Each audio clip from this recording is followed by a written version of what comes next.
Stop scrolling. You have to see this video. This was posted by Reddit user Blonde in the Woods, and this video supposedly captures the ghost of a child.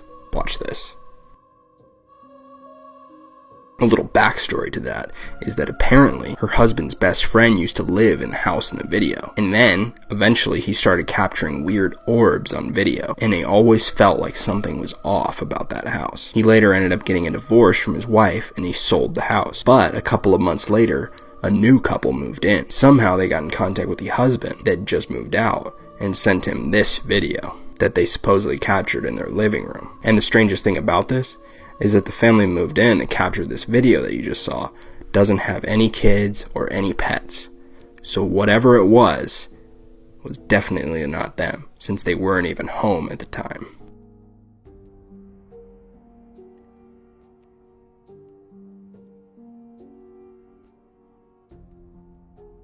The most bizarre case of a twin connection in history. June and Jennifer are widely known as the silent twins because for their entire childhoods and into their adulthoods, they refused to speak to anyone but each other. The girls developed their own language, would only spend time with each other and lock themselves away in their room for hours. The girls would eat in unison and walk in sync with every single step. And people were really creeped out by the girls, and honestly, I understand that. I mean, I'd probably be kind of creeped out too. It's kind of giving like the twins from the movie The Shining. June and Jennifer might not talk at all, but they would write things down. The girls were actually really smart, but everyone thought they were stupid because they couldn't talk. But the girls would write things like knowing that they were twins before they even knew what twins were. And for as long as they remembered, they felt like they were one person that had been split into two. They wrote saying that they wanted to be separated because they felt like that was the only way that they could live normal lives. But despite wanting to be separated, once the girls were eventually actually split apart from each other, the girls wouldn't eat, they wouldn't sleep. They were like in a catatonic state, completely unresponsive until they were reunited together. And at that point, the girls started to think that maybe they could only live a normal, good life if the other one died. In the girls' teenage years, they became very depressed and angry, and they took their frustrations out by committing a series of crimes, including burning down a store in their town. So not only have these girls like been really creepy since they were kids, but now they're like literally burning things down.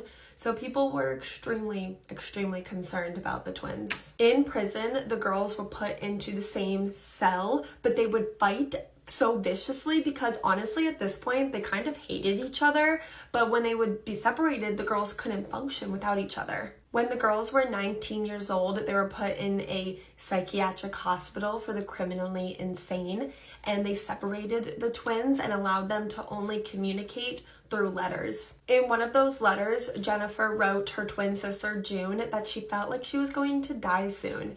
And after 10 years in the psychiatric hospital, Jennifer suddenly got very sick and then passed away of natural causes at the very young age of 29 years old. And miraculously, after Jennifer passed away, June broke out of this trance that she had been in with her twin her entire life. Out of nowhere, she could live that normal, good life that the girls always wanted for each other. She could speak and act normal. Like, I hate to say normal, but she was out of nowhere. And she was even released from the psychiatric hospital only 1 year later. Today, June is in her 60s, and she honestly doesn't even have answers for what this odd phenomenon that her and her sister were in, but she feels like she's currently living life for both her and her twin sister. But to this day, people are still asking questions about the silent twins. What do you think is the explanation behind the silent twins? Do you think that they were cursed, or do you think they were one soul in two bodies, or do you think it had something to do with reincarnation, or do you think it's easily explained by just a really toxic relationship? Let me know in the comments, and I love you guys so much, and I'll see you guys tomorrow. The fact that Mihawk has less humanity than the S-Hawk is actually insane. Especially after this week's episode, these anime-only scenes literally had me getting nightmares last night. And the fact Zoro has literally told the S-Hawk in the manga too, you actually still have a spark of your humanity left. But on closer inspection, you're still not the same as him talking about Mihawk. I'm sorry, Zoro, but that is having more humanity left? That's still having some humanity? More than Mihawk? Bro, I know we don't know a lot about Mihawk, but Mihawk seems like really chillax. Like, I cannot believe that. And on second inspection, on a closer look, does bro literally have a grill? Is he wearing a grill? That's actually insane. Vincent Chansard, these animators, every animator this week popped off. This episode was a 10 out of 10. The animation, the art, the direction, the soundtrack, everything, bro, was a 10 out of 10. But I just think that it's crazy that Mihawk has less humanity than this thing right here. What happened in this dramatic siege in Idaho is absolutely heartbreaking and infuriating in equal measures. It was 1983 in rural Idaho. Andy and Vicky Weaver were a very religious couple. The pair had read The Late Great Planet Earth, and this caused the pair to gain more Christian fundamentalist beliefs. They believed the world was about to end. Vicky had been having visions in which God had told her to take her family to the west. Randy believed that he and his family needed to live on Ruby Ridge. Now, this was a property in the middle of nowhere, south of the Canadian border. They lived there with their children, Sarah, Sammy, and Rachel. They also shared their home with a man called Keith Harris, whom they had looked after since he was young. They were extremely cut off from normal society and had strict Christian views. Now, later that decade, Randy became wanted by police. He'd attended a white supremacist group meeting. A man there named Kenneth happened to be an undercover agent. He got talking with Randy, who offered to sell him some sawn-off shotguns. Now, Kenneth got Randy on tape secretly. Randy was stating that he could provide him with all sorts of illegal weapons. This obviously meant Randy was now in trouble with the law. He was wanted on felony weapons charges. When he failed to turn up in court, officers wondered how they could arrest him. Now, obviously they knew that Randy had loads of illegal weapons on his property. He also had children there too, which made the operation really dangerous. Vicky actually started writing letters to the agents who had made contact with Randy, and she told them, "Whether we live or whether we die, we will not bow to your evil commandments." In 1991, the family welcomed a new baby. The agents knew that this was a very risky operation if they were going to try and apprehend Randy. However, they continued to watch the family, record their movements, and hover overhead in a helicopter. Things would come to a head on the 21st of August, just after 10 a.m. US Marshals arrived at Ruby Ridge. The family dogs actually alerted the owners to somebody else on the property. One dog started running into the woods and Randy followed. His son, Sammy, and Kevin also ran too. A really chaotic shootout took place in the woods. It began with one of the marshals, and trigger warning for animals here, shooting dead the family dog. Now, this was obviously just so unnecessary. And then 14-year-old Sammy, who was trying to run away at this point, was also shot by the US Marshals. Kevin Harris then shot back at the marshals and killed one of them, William Deegan. Kevin and Randy fled back to the cabin and the marshals retreated. But this was far from over, and the following day the hostage rescue team was sent in by the FBI. A siege began. Now, a huge team was sent in because the FBI mistakenly thought that they were up against a huge anti-government organization. They didn't realize it was just a little family. Hundreds of federal agents and officers ended up there with helicopters flying overhead. A protest actually formed outside Ruby Ridge of members of the public. They were really opposing to the officers being there. Snipers were camped outside waiting for any kind of movement from the cabin. This is when Randy came outside. Kevin and his daughter walked close by. Then gunfire. Randy had been shot. He collapsed to the floor and the two people he was with ran inside. Randy managed to get back to the cabin just as Vicky came to the door. The snipers then shot at her, despite the fact that she was unarmed and she was holding a 10-month-old baby. Vicky was killed. Randy and Kevin had both been injured in the gunfire. Now, Kevin's injuries were so critical he almost died. After an agonizing 11 days in total, the standoff came to a close. A negotiator eventually convinced Randy to let Kevin get treated for his injuries. The following day, Randy and his daughters surrendered. Randy and Kevin were both later put on trial for the murder of the US Marshal, but were acquitted. Randy's family filed wrongful death claims and got $3 million. The surviving members of the family eventually moved to Montana, and Randy passed away from an illness in May 2022 at the age of 74. I am not passing up a chance to traumatize a whole new generation. If you are watching this video or you follow me, there is a high likelihood you are into World War II, and there's a good chance you also like anime. So you should probably watch this movie because it's quite old, and I know a lot of you are a little bit younger and probably haven't heard of this one. And you heard me right, I said traumatized. This movie deals with a lot of dark elements. It's written from the perspective of the Japanese during World War II, specifically of a little boy and little girl. Also, if you have seen the movie, here's a neat little fact about the poster. If you brighten it up, you can see a B-29 in the background in the sky, and you notice that, hey, those aren't actually fireflies. Also, whoever originally told me to watch this movie like a decade ago, I hate you.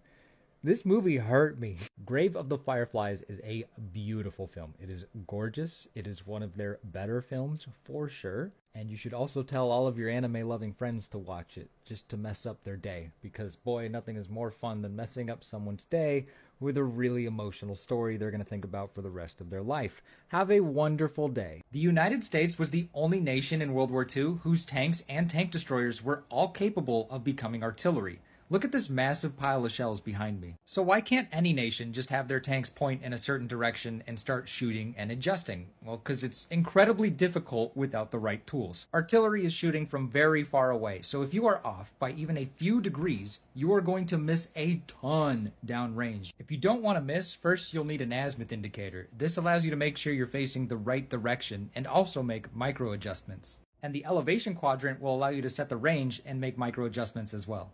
On the receiving range, the enemy was eating up 75mm high explosive, one of my favorite shells of World War II. The Sherman only spent about 15% of its time fighting other tanks. The rest of the time it was fighting infantry, anti-tank guns, fortifications, buildings, you name it. And none of those require armor piercing. All of those require high explosive. The 75mm HE has a beautiful dispersion, and it'll blow up your entire apartment with one shell. If you don't die from the sheer overpressure of this round, you're going to die of the fragmentation. I've heard of people catching crazy shit when they go magnet fishing, but evidence from a murder? So on April 14th, someone took their magnet to a creek in Georgia. And usually at the end of the day, you get a bunch of rusty metal and debris. I've done it before. But this guy pulls up a .22 caliber rifle.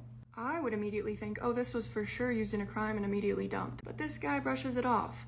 2 days later, he goes back to the same spot, Horse Creek in Telfair County. And this time he pulls up a bag containing a cell phone, 2 driver's licenses, and credit cards. And it turns out it belonged to an elderly couple murdered back in 2015, and their case has still not been resolved. This is Bud Runyon and his wife June. Bud had posted an ad on Craigslist seeking a 1966 Mustang. 28-year-old Ronnie J. Towns saw that ad, and he messaged Bud saying he would be willing to sell his. But authorities say Ronnie never owned a Mustang and he was actually looking to rip the couple off. Ronnie had apparently been out of work for months and was living with his parents on their 200-acre property. So Bud and June drive 3 hours to meet up with Ronnie and get this car, but that's the last time they're ever seen or heard from. Days later, the couple's car was found in a lake and their bodies are found nearby. Ronnie Towns was charged with malice murder and armed robbery. He's actually been sitting in jail for 9 years because his trial keeps getting delayed. Right now, his trial is scheduled for August, and this new evidence might seal the deal. And Magnet Fishing Guy will definitely have to testify in court. After suddenly disappearing from the internet, nobody had heard from Daquan in years. It seemed like his time in the limelight had simply come to an end. But in 2021, this billboard started to surface, and it included both Daquan and Hamlin's. Turns out they had signed a deal with the esports organization NRG, and they started a new content house called the Thuum House. After a few streams and videos on the channel, everything was going great, and it looked like Daquan had returned. This was however short-lived, as after just a few short weeks, the streams stopped yet again. And after 5 months, the Thuum House was officially over. Daquan posted an update saying that things weren't like he thought it would be, the internet wasn't good enough to stream, and he was having some personal issues again. To this day, this is the last time we've heard from Daquan, but with OG Fortnite coming back, many people think we're going to see his return. But we did hear from Myth that he probably won't, along with Hamlin's. Guys, thanks for watching. As always, don't forget to like and follow. This little girl was being stalked by her teacher and then she went missing. In 1991, Jessica Muhlenberg was 8 years old and in the 3rd grade. Jessica's parents divorced when she was very young, but she would still go to her dad's house on the weekends. It's actually pretty similar to the setup I had with my own divorced parents when I was little. Jessica loved art and writing her own stories and playing with the other kids in the neighborhood. And at this time, a new boy had just moved in right next door to Jessica's mom's house. The boy had just moved in with his single father, a man named Stephen Oliver. And Stephen took a really odd interest in little 8-year-old Jessica. Stephen would say that he was only interested in Jessica because she was a good writer, and he wanted to mold her writing into something serious and kind of take on like a mentor role. He started working at Jessica's elementary school as a part-time teacher's aide, even started a writing club for the children that Jessica joined. But Stephen always spent extra time and attention on Jessica. He would try to separate her from the rest of the kids in the club, and at some point he began to SA her. And that abuse would go on for years. But Jessica's mom was no dummy. She didn't 100% know what was going on, but she just had this mother's intuition that the relationship between Stephen and her young daughter was inappropriate. She did not like the amount of time that he was trying to spend around her young daughter.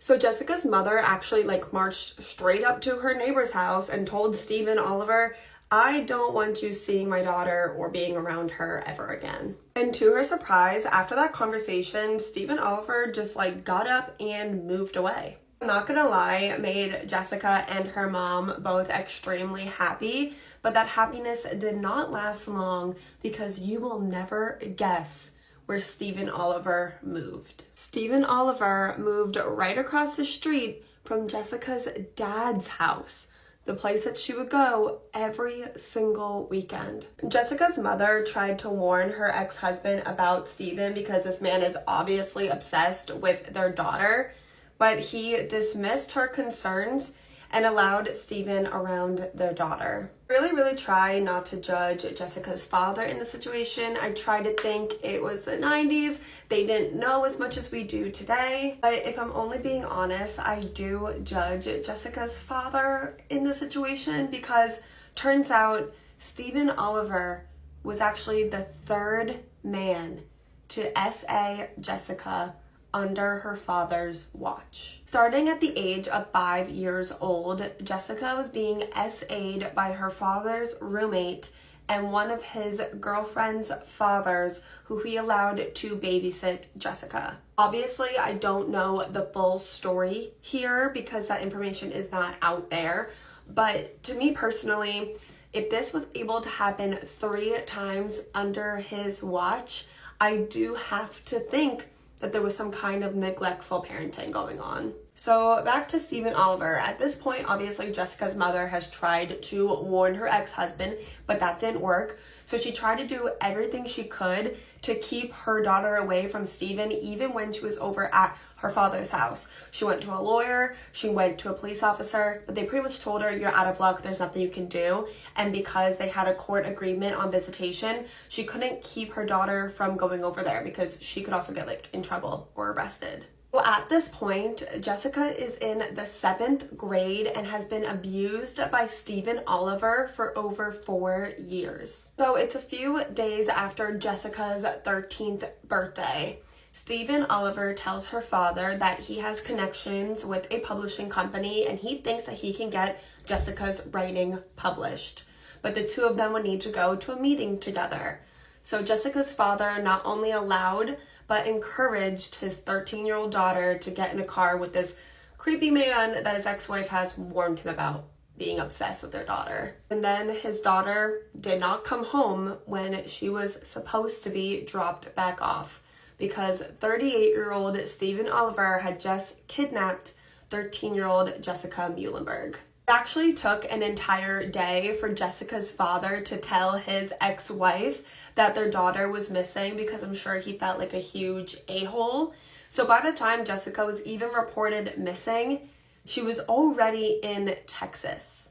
Steven cut Jessica's hair, he dyed it dark. He told her, from here on out, you are no longer Jessica Muhlenberg. You're gonna go by your new name, Cindy Johnson, and you're gonna tell people that I'm your father. For over 3 months, Steven kept Jessica in a motel room where he beat her and SA'd her almost every single day. Jessica's disappearance was thankfully aired on an episode of America's Most Wanted, which was extremely popular at the time. So someone who worked at that motel actually recognized them, called a tip-in, and the FBI raided their room where they were able to arrest Steven and get Jessica home safely after she had been missing for over 104 days. Even after Steven was in handcuffs and Jessica was separated from him, she still tried to tell them that my name's not Jessica, my name's Cindy Johnson, because she was so manipulated and scared of this man. Steven Oliver was sentenced to 40 years in prison. Jessica had quite a hard time coming home after she was kidnapped. For one, she had to have multiple surgeries from all the injuries that Steven gave her, and also she was severely bullied by her classmates. The fact that any child would torment another child for being kidnapped for over 100 days is mind-boggling to me. Doctors thought that Jessica would never be able to have her own kids from the abuse, but today she is married, a mother, and an advocate for other survivors. I thought it was really important to share Jessica's story today, hopefully bring some awareness, especially to any parents that are watching this, to learn the signs. I think it's really important for everyone to know that most children are abused and kidnapped by people that they know. Concept of stranger danger, which I'm sure all of us, or at least most of us, learned when we were kids, made children believe that they could only ever be victimized by some stranger lurking in the shadows. But that's not the case, and the data actually shows us that it's sadly quite the opposite. I know when I'm a mother, I'm going to teach my children about appropriate boundaries and letting them know that they can come to me with absolutely anything. If you watched to the end of this video, thank you so much. I love you lots and lots and lots and lots. If you see this and you know any other tips on child safety, please leave them in the comments, because I'm sure a lot of people that are watching this video would find them very helpful, and I will see you guys all tomorrow. This is part 2 on what happened to Kimberly Karen Mota. Rafael confessed that on May 10th, the two of them were having a normal night at his apartment. Kimberly decided to hop in the shower, and that's when Rafael decided to snoop through her phone. And according to him, that is when he found messages between Kimberly and some other men. He was so mad at this that he decided to walk over to his kitchen and grab the biggest knife that he could find and then hide it inside his pants. Then he went back inside his bedroom and just waited for Kimberly to get out of the shower. Once Kimberly was finished showering, she went back into the bedroom, lied on the bed with Rafael, and that's when he began to aggressively interrogate her. She denied those messages and said that men just sometimes message her, but she doesn't reply to them and she just ignores them. However, Rafael says that, quote, Kimberly lied straight to my face, and that is when he began to spiral. He took the knife out of his pants, and that is when he began to stab Kimberly. After this, he tried to move her body, but then he panicked, and that's when he called his dad and confessed to everything. His dad told him that he needed to go to the police station and turn himself in, but Rafael said that that was not an option, and instead he decided to get in his car and try to flee to Venezuela. But as we know, he was denied entry, he fled to the forest, and then he was eventually arrested. Now again, this is what Rafael claims happened that night. We have no idea if there was actually any of these messages between Kimberly and these men. This is just a lie he created, because again, Kimberly did want to break up with him. So her friends honestly believe that Kimberly went there that night to end things with Rafael. He got angry because he didn't want to lose her, and that's when he stabbed her. His trial began on October 27, 2021, and in the end, he was sentenced to 14 years in prison. Unfortunately, the same day Kimberly's killer was sentenced, her mom, Nelia, actually passed away due to leukemia. There's also another death in this case, but this time it was Rafael's father. The day Rafael was arrested back in 2020, his father's body was actually found on some train tracks. Now, some reports state that he took his own life after finding out what his son did, but others state that he accidentally fell onto the train tracks. Either way, it's just really sad. As for Kimberly, on May 13th, 2020, her body was flown back to her hometown for her funeral. About 200 people attended, offering their condolences to her family and just offering their support. What happened to Kimberly is just so incredibly sad. She was only 22 years old told she had such a bright and beautiful future ahead of her. There were so many dreams and aspirations that she had, and it's just really heartbreaking that this guy just took everything away. Regardless of whether it was because of these text messages or because she just wanted to end things with him, he had absolutely no right to end her life. Here are some DV resources in Brazil and also the national hotline that you can contact if you or someone you know is in an abusive and toxic relationship. Stay safe out there, everyone. All 3 of these men will be dead by the end of the month. I'm TrueCrime Caitlin, and this is a quick fire of all 3 of the men set to be executed this June. 69-year-old David Hosier is set to be executed on the 11th of June. He was sentenced to death after he shot down and murdered both his ex-girlfriend and her husband. However, David is maintaining his innocence. Ramiro Gonzalez is scheduled to be executed on the 26th of June. Only a few weeks after his own 18th birthday, Ramiro kidnapped, raped, and then fatally shot an 18-year-old girl. The next day, June 27th, Richard Rogem is scheduled to be executed. In 1984, Richard abducted a 7-year-old girl from her bed and took her to a farmer's field. Here, he raped and then stabbed the young girl, killing her. Despite being sat on death row for almost 40 years, the longest any other person in Oklahoma has sat on death row, Richard claims that he is innocent. I will be posting all of these cases individually if you would like to hear their cases in full, and I will also be updating you all after the executions have taken place. If you haven't been able to hear about this yet, you're going to want to watch this video because the full strawberry moon is now officially only 1 day away, and it's happening on June the 21st. So astronomers are saying that not only will the moon be unusually low in the sky, it's also going to appear quite large and could even be rather colorful. So this is going to be really cool to see. If you want to make sure you don't miss the strawberry moon, we're actually going to be live streaming this entire event on TikTok, so make sure you come to it tomorrow. And by the way, for the live stream, we're going to be using all 3 of these smart telescopes so we can get a really cool and close-up picture of the moon. It's going to be really cool. And then we also have this telescope that we're going to use on the live stream too, so make sure you come. If you don't know how to register to the event, all you have to do is go on my TikTok page and you'll click this button right here that says live event. They're saying that the moon is expected to appear opposite of the sun at around 9 p.m. Eastern on June the 21st. So again, this is literally tomorrow. And then they're saying that just after sunset, you'll look towards the southeast to watch the full moon rise gently above the horizon. And then they're saying that right there, the moon is expected to appear really large and like a golden sort of orangish hue. So it's going to be really cool to see, and make sure you don't miss it.